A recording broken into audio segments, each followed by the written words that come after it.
My name is Justin Hart. I am the IT director at Blue Dog RV. Across our 12 locations, we have about 1,000 devices and 400 users. We are one of the largest travel trailer dealers in the US. Wi-Fi is very important to us. Our dealership management software is hosted on remote desktop. With remote desktop, if you lose your session, you lose all your work. So it's losing repair orders, bills of sale, work hours. 7 years ago, we had very limited Wi-Fi. It was mostly a home router. It's bad. When we switched to Aruba, the remote desktop issues went away and people loved it. I have about 30 Aruba access points deployed, both indoor and outdoor. Aruba outdoor APs are weatherproof and rugged. They can withstand the cold and harsh environment. Across all my locations, I have about 25 Aruba switches. The Aruba switches connect everything in my environment, from the servers to my storage network to client devices, phones, scanners, computers. If a switch went down for me, I would lose the whole department or location. I am fairly limited on staff. Most of the time it's just me managing everything. So having my network built on Aruba makes it easy to manage. Through Aruba Central, I can see and control all my switches, access points, and network from a single pane of glass. It was an easy decision to go with Aruba. Aruba is faster, more reliable, and easier to manage. I would recommend Aruba to anyone looking for Wi-Fi or switch networks.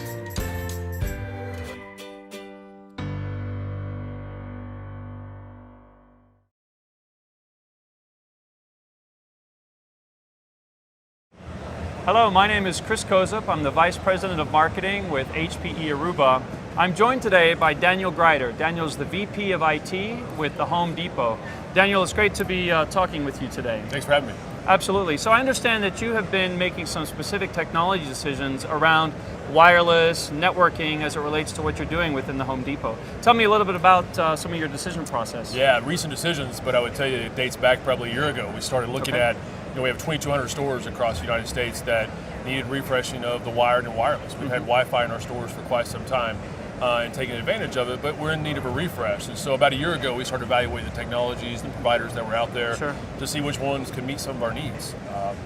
The key things we were looking for, as most people nowadays are looking for software-defined network. They're looking to see how they anchor an infrastructure that they'll be able to build upon for that. So that was one of them. Customer analytics, obviously, as they're shopping our stores. And then others, location services, how we can help our customers find products in stores better.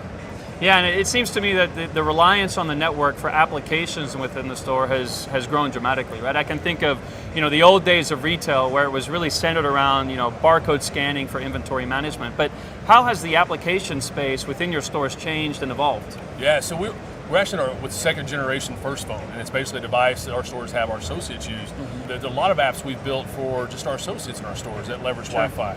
And so we built upon that. So the Home Depot app, there's over 13 million downloads of our app from our customers, that not only the customers, but our associates are using them as well. So when you have 35,000 SKUs in a 100,000 square foot environment, it's tough to find the product sometimes. Absolutely. And so we think the location accuracy is going to play a big piece of that. And so I think as we start leveraging, whether it be inventory, restocking our associates, finding the product better to reshelf, or our customers walking in, how to find the actual product they're looking for. So one of the key things we see is this need to bridge the digital experience with the brick and mortar experience. And mobile engagement has been a key piece of that, but specifically location-based services. So how is the Home Depot using location to help with that? We've been using location-based services for a while now, but the accuracy is missing. So we can get a customer or an associate to an aisle or partially into the aisle, but we can't get them to actually the actual bay we want to get them to it. So I think we're hoping this actually can get it to the product. So the example is the customers coming in looking for weed control, is that we can take them to say it's in this aisle, turn by turn, this is bay, and look eye level, because here it is. So to be able to give that mapping, it's more specific. We're going to need some technology to help with that, and that's what we're hoping this will do for us. That's great, and I understand it's also not just about customers, but your associates as well. Yeah, so if you think about it, we have 300,000 associates working in our stores, and so when you have 35,000 SKUs over 100,000 square foot, like I mentioned, it's tough for them to find product too. Yeah. And so this is going to help them, I think, as they go through helping our customers in the store, help them find that product faster too. Absolutely. And even restocking too. So when they're looking for how to restock the shelves or to do our inventory, to help them with that. Excellent. Yep. Excellent. So we've learned today a little bit more about the transformation effect of network and wireless and mobility within the retail environment. So with that, I'd like to thank you so much.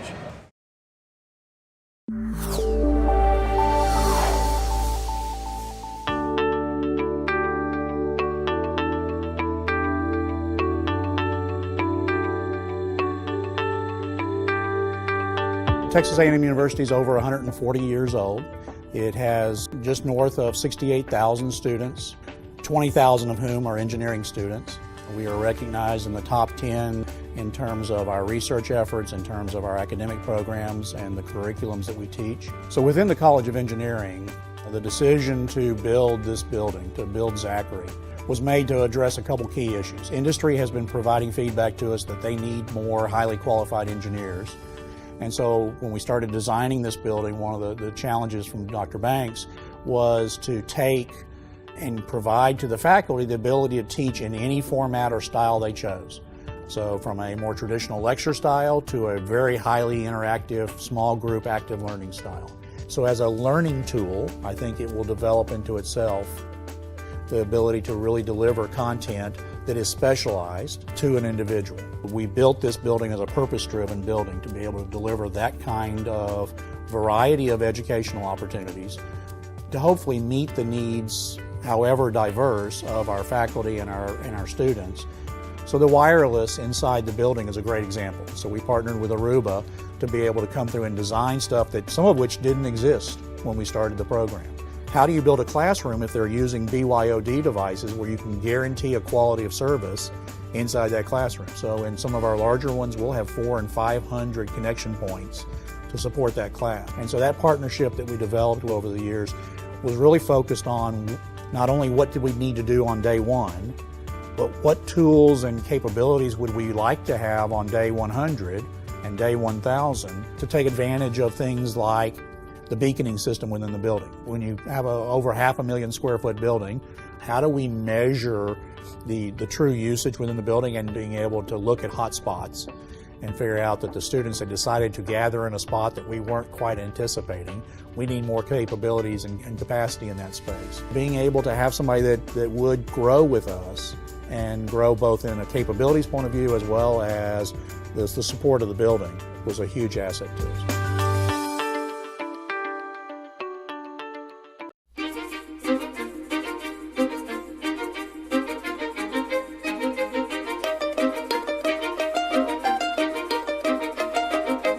Teachers College is affiliated with Columbia University. We're the Graduate School of Education. We've been around for 130 years. We have about 5,300 students and about 1,000 full-time faculty and staff that we support. We were seeing students come in. Our evening class would start at 5:15. So all of a sudden you have a whole floor of students that were bringing in 2 or 3 devices. They're all trying to get on the internet before the professor walks in, and they're getting the spinning wheel. We had old equipment, didn't go through a very thorough process of upgrading the equipment over the years. Teachers College embarked on a project to come up with the classroom of the future. The challenge is that how do you introduce security into that environment? How do you introduce reliability? How do you maintain the integrity and availability of your systems? So we needed desperately to look at upgrading the entire network, the infrastructure, the core, the cabling, to create an environment for new classrooms where the learning is a little more 21st century. We did a complete build out between Cisco Wireless and Aruba. We got them to do some designs. We said, okay, here are these 5 case studies. This is what we want to be able to do. It was the easiest way for us to decipher which organization would stand by us through that process. Vendors want to sell you things and want to sell you the new technologies, and then they sell you everything and then all of a sudden they disappear. We've been working with them for over 2 years, and Aruba is still with us. There's a lot more confidence in what's happening here at Teachers College regarding the network and the Aruba Wireless. We have spent a great deal of money in building 7 new classrooms of the future. It's all part of the solution. It's elegant. You know, I'm really excited about getting the college to the next level to build that strong opportunity to introduce any level of technology that the school can think of. What we're really trying to do here is to create the campus of the future. That's going to make our life more fun. It's going to make it easier to the job we're doing. I think it's just going to wow the faculty and students. We really want to be the next generation school, and we want our faculty to have the best technology experience and our students to assume that technology and the network and wireless are like air.